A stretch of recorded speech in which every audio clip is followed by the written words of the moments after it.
இங்கே கொடுத்துருக்க காம்பவுண்டுக்கு நம்ம ஐயூபேக் நேம் கண்டுபிடிக்கலாம். நைட்ரோ குரூப்பை எப்படி ரெப்ரசன்ட் பண்ணுவோம், NO2ன்னு. ஃபஸ்ட்டு இதில் நம்ம லாங்கஸ்ட் செயின் என்னன்னு கண்டுபிடிக்கணும். அதுக்கு நம்பரிங் கொடுக்கணும். இதில் லாங்கஸ்ட் செயின்னு பார்த்தீங்கன்னா 1 2 3 மொத்தம் 3 இருக்குங்க இல்லைங்களா. அப்போ வந்து என்னது ப்ரோப். இங்கே வந்து டபுள் பாண்ட் எதுவும் இல்லைங்களா. ஸோ இங்கே வந்து என்னது ANE. இப்போ இதுக்கு வந்து நம்பரிங் கொடுக்கலாம்.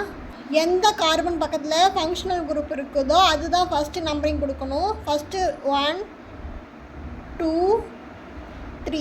செகண்ட் பொசிஷனில் என்ன குரூப் இருக்குது, CH3. CH3ன்றது என்னது மீத்தைல். அப்போது 2 மெத்தில். ஃபஸ்ட்டு பொசிஷனில் என்ன குரூப் இருக்குது, நைட்ரோ. அப்போது 1 நைட்ரோ. இதுதான் இதோடைய IUPAC name. 2 methyl 1 nitro propane.